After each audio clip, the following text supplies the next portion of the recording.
A Montanha Mágica 91. Estou ali na página 308, no capítulo chamado Pesquisas. Primeiro, segundo, terceiro parágrafo desse Pesquisas. Bom, qual que é o tema desse vídeo?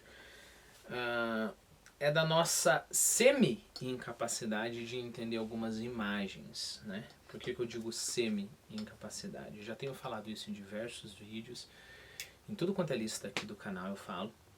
É um caminho fácil para pegar e dizer, não, eu nunca vou conseguir ver o que esse cara viu, então não há comunicação, etc. Assim como é um caminho fácil dizer, tentar ler, procurar dar uma procuradinha no dicionário ali e pensar que entendeu só porque decifrou o conceito das palavras, né? Qual que é o caminho difícil, no entanto, o caminho bom? É tentar ter a mesma experiência, ou uma experiência parecida experiência parecida àquela que o narrador teve, né?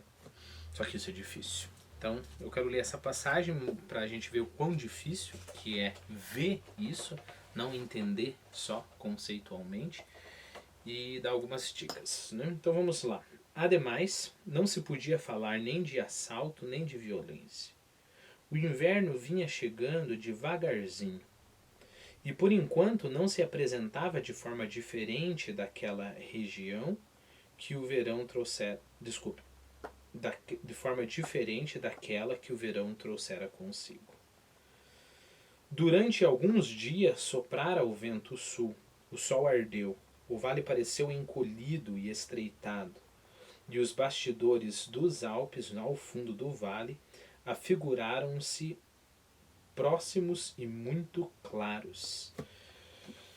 Primeiro grande desafio aqui, né? Durante alguns dias soprava o vento sul, o sol ardeu. O vale pareceu encolhido e estreitado.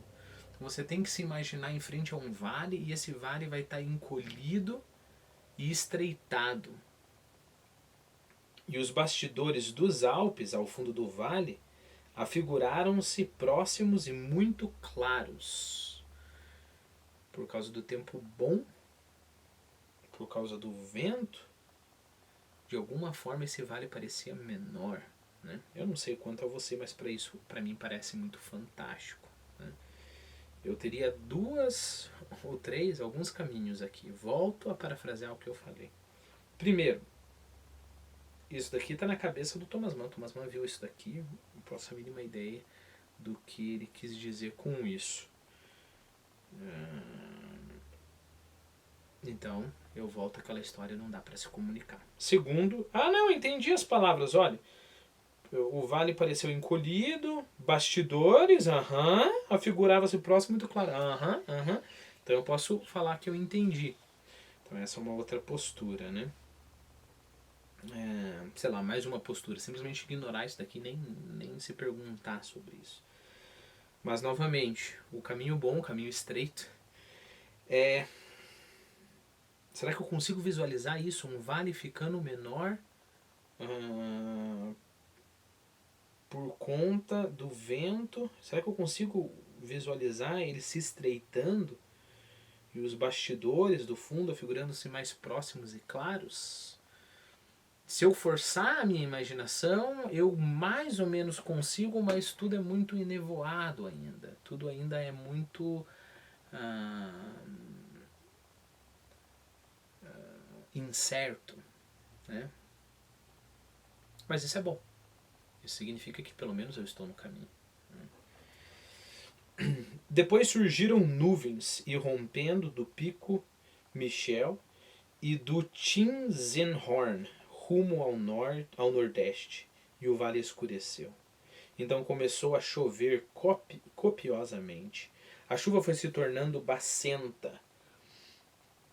Bacenta é sem brilho, fosco. A chuva foi se tornando bacenta, de um cinza esbranquiçado, segundo o desafio que eu estou colocando aqui. Você consegue imaginar uma chuva tornando-se bacenta conforme os dias vão se passando e essa chuva começando a ficar cinza esbranquiçada, para nós é difícil, para nós brasileiros, porque a gente está falando de uma chuva muito fria. E depois tem o próximo estágio. A neve misturou-se a ela e no fim havia apenas neve. O vale estava envolto em torvelinhos, né, turbilhões, e como isso se passasse durante muito tempo e também a temperatura nesse ínterim tivesse baixado muito, a neve não pôde derreter-se toda. Estava úmida, mas subsistia. O vale estendia-se sob um manto branco, fininho, molhado e defeituoso, do qual se destacava o preto das coníferas nas encostas. Coníferas são árvores que dão pinhas, né? Geralmente tem as folhas pontudas e tudo mais. Então você tem que imaginar um vale que se estende embaixo de um manto. E esse manto é branco, fininho, molhado e defeituoso. Esse vale é branco, fininho, molhado e defeituoso. Desculpa, o véu, né, o manto. Do qual se destacava o preto das coníferas nas encostas. Na sala de refeições, os radiadores iam amornando. Isso acontecia em princípios de novembro, por volta do dia de finados, e não constituía nenhuma novidade.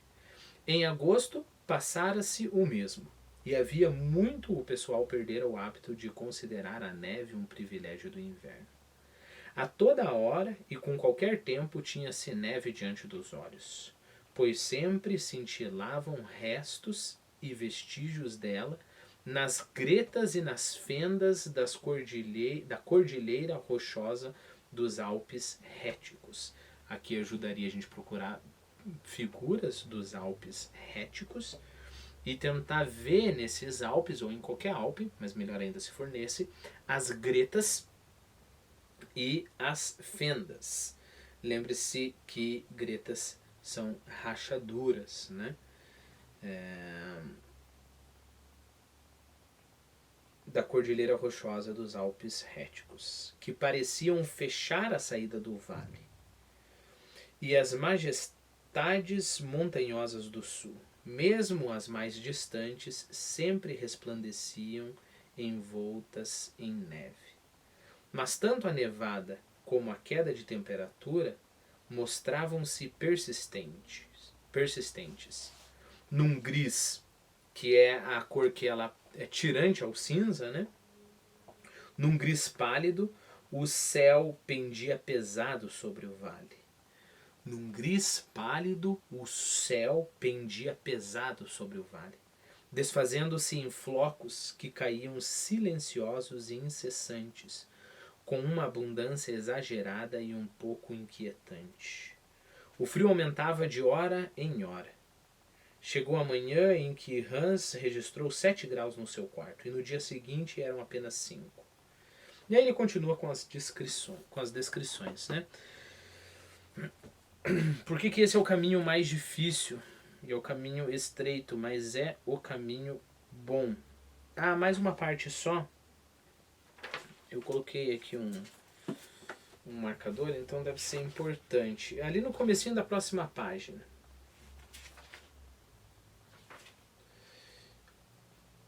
Inclinado. Então, estou falando ainda sobre a descrição. E almofadões pesados, de formas excêntricas, oprimiam em toda parte os ramos dos pinheiros. Cá e lá, as massas de neve resvalavam, desfaziam-se em pó. Então você tem que imaginar em cima dos pinheiros esses almofadões pesados que ficavam juntando, né, ficavam crescendo de formas excêntricas, até que a neve resvalava e desfaziam-se em pó. É uma imagem bem específica. Né? Por que esse daqui é o caminho estreito, mas é o caminho bom? Porque não é só ir para o dicionário. Não é nem só você procurar imagens. Esse é um trabalho para a vida, como eu falei em diversos outros vídeos. Então, de alguma forma, você tem que educar a sua imaginação, e a sua imaginação vai atiçar a sua atenção, e a sua atenção vai guiar os seus olhos, nesse caso, para que você preste atenção a coisas desse tipo. Mas nós moramos no Brasil, correto? Então você já pode ter a imaginação atiçando os seus olhos e dando a eles atenção nas nossas árvores tropicais, etc. Né? Você notar as coisas. Só que dificilmente você vai conseguir notar uma chuva ficando cada vez mais baça até ela se transformar em neve. Né? Então, o que vai acontecer? Primeiro que, por mais que a gente não tivesse acesso à experiência, a gente pode forçar a nossa imaginação para ela tentar chegar cada vez mais próxima à experiência efetiva da neve caindo, daquela paisagem. Né?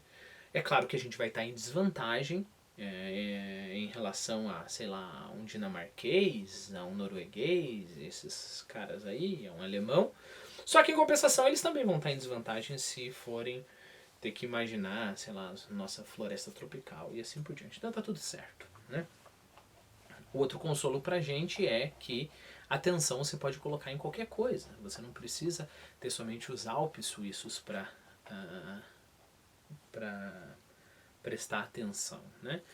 Eu acho que eu já propus um exercício para você e agora eu vou propor um exercício, uma variante desse exercício, que é o seguinte: faça essa experiência um dia com muita calma, não precisa ser um tempão, mas tem que ser com calma. Você não pode estar com ninguém, você não pode estar com o teu telefone lá apitando que tem mensagens.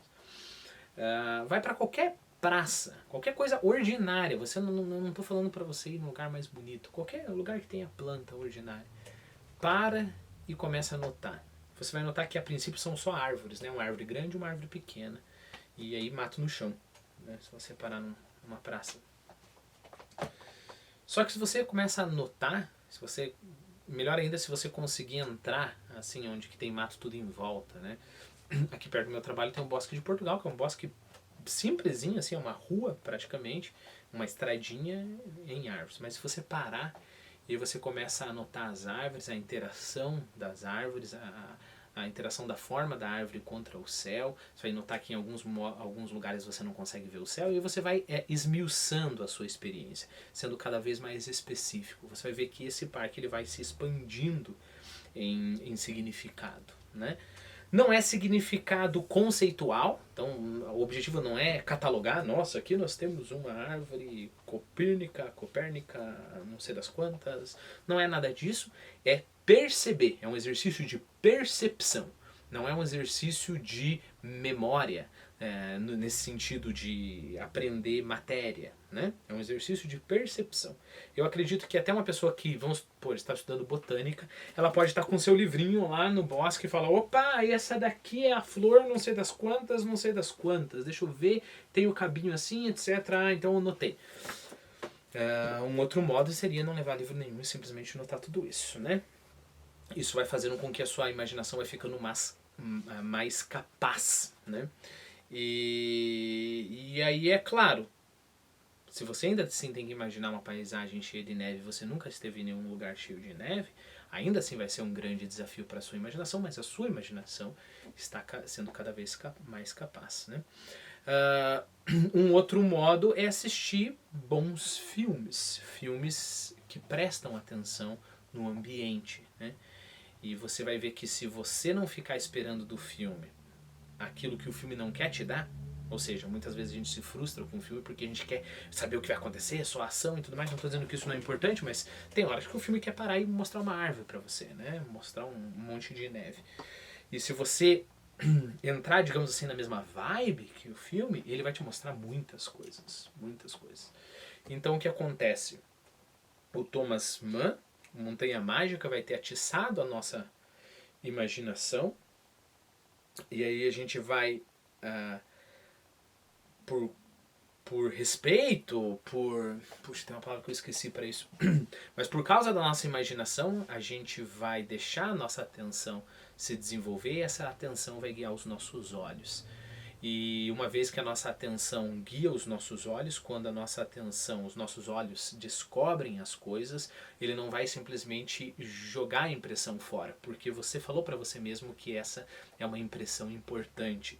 Então, aos poucos, esse mundo de significado que tem em redor de nós, né, significados que nós ignoramos, porque nós pensamos que o significado está só aqui, ó, só em livros, né, isso vai penetrando na sua mente, né? Vai impregnando a sua mente de significado para fora daquilo que é simplesmente criação humana, né?